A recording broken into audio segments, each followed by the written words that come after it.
que os países europeus, eles se integraram, procuraram se integrar. Houve aquelas integrações econômicas para a proteção do carvão e do aço, o SECA, Comunidade Europeia do Carvão e do Aço, onde participavam vários países protegendo esta matéria-prima. O Benelux, a integração econômica entre Bélgica, Holanda e Luxemburgo. Veio a Associação Europeia de Livre Comércio, a ELC. Veio depois o chamado de CE, Comunidade Econômica Europeia. Essa integração ela vai crescendo muito, vai crescendo muito. Vem o mercado comum europeu e, por último, a chamada União Europeia. Quem é a União Europeia? Maior associação econômica planetária. Ela é formada hoje por 25 países, tem como ideias principais, tem como característica principal a livre circulação de pessoas, mercadorias, serviços, a questão da moeda única, o euro, né? O euro que é a moeda única dos países europeus. A maioria dos países europeus eliminaram suas antigas moedas para adotarem o euro enquanto moeda única. Foram todos os países que compõem a zona do euro que fizeram isso, né? Aliás, nem todos os países pertencem à zona do euro. Tem alguns países que questionaram, que aceitaram o euro, mas não aboliram suas antigas moedas. É o caso da Inglaterra. Então, essa questão, voltando aí para a telinha, por favor, voltando para aí a telinha, questão que vem da Unicamp de São Paulo, observe o cartograma apresentado e identifica os países representados pelo número 1 e 2. Então, esse número 1 aí representa o Reino Unido. E o número 2 representa a França. Então, portanto, esse número 1 representa o Reino Unido e este número 2 representa a França.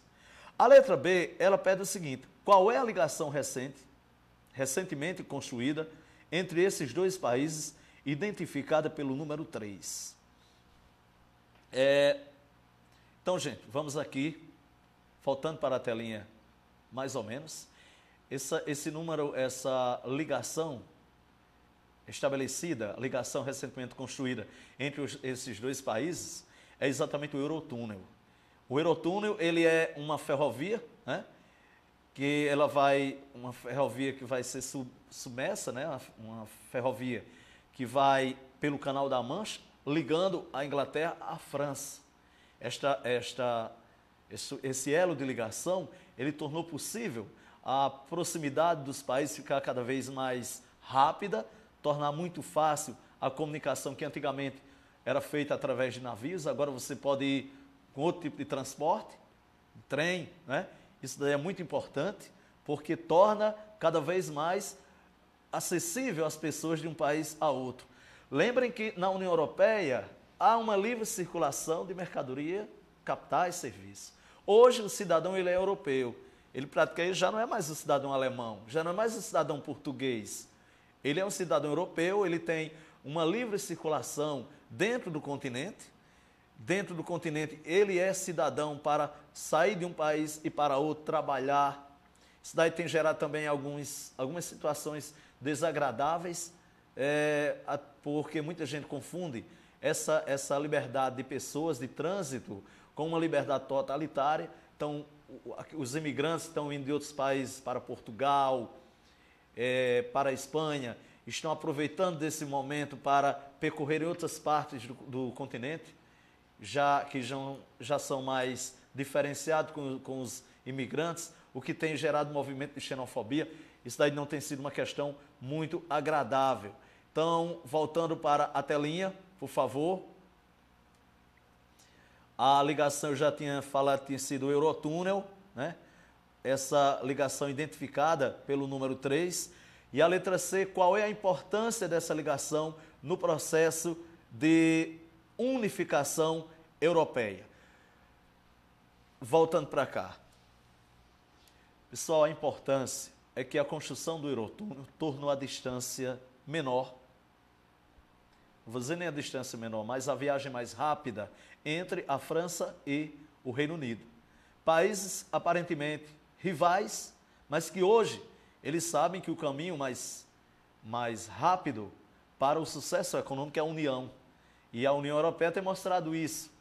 Então, hoje, esse túnel, ele torna-se mais viáveis, torna-se mais rápida a viagem entre os dois países, configurando-se mais uma prova de que a União Europeia é hoje um exemplo a ser dado no continente.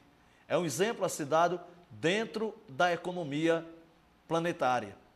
Coisa que não acontece, obviamente, com o Mercosul, até mesmo com a ALCA, a Área de Livre Comércio, que os americanos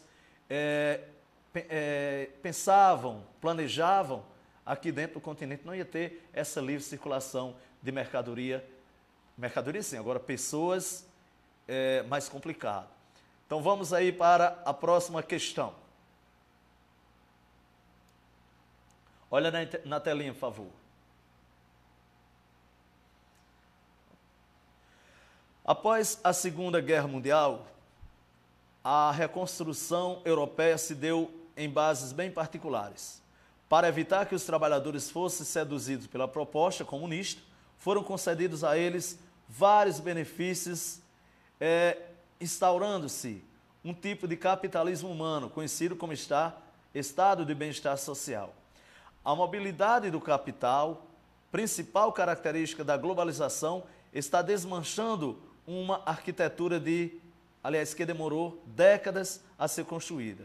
Milhares de empresas transnacionais chantageiam seus países de origem, ameaçando se mudar. Então, nesse sentido, voltando para cá, as empresas chantageiam esses países, obviamente, de origem, né? Eles prometem até certo ponto se mudar. Então, essa mudança hoje, ela se diz respeito à questão de vantagens que estão sendo oferecidas em outros países. Que vantagens são essas? Os países, eles estão oferecendo, alguns países de linha mais pobre, estão oferecendo vantagens, o que nós chamamos de guerra fiscal. Como já tinha falado naquele momento, a guerra fiscal é um jogo de interesses, tanto dos países para obter emprego, como das empresas para darem continuidade comercial, eliminando, obviamente, os chamados de impostos, tornando a produção mais barata. Então, são essas informações que a gente tem hoje. Na próxima aula a gente vai trabalhar mais Rio Grande do Norte. Tenham todos, assim, uma boa noite. Obrigado aí pela audiência e sintam-se em casa para resolver as questões e tirar as dúvidas. Os alunos do professor Luiz Carlos voltam com outras informações na próxima aula de Geografia, que a gente vai ter mais voltada para o ensino da geografia local. A todos uma boa noite, um abraço e muito obrigado.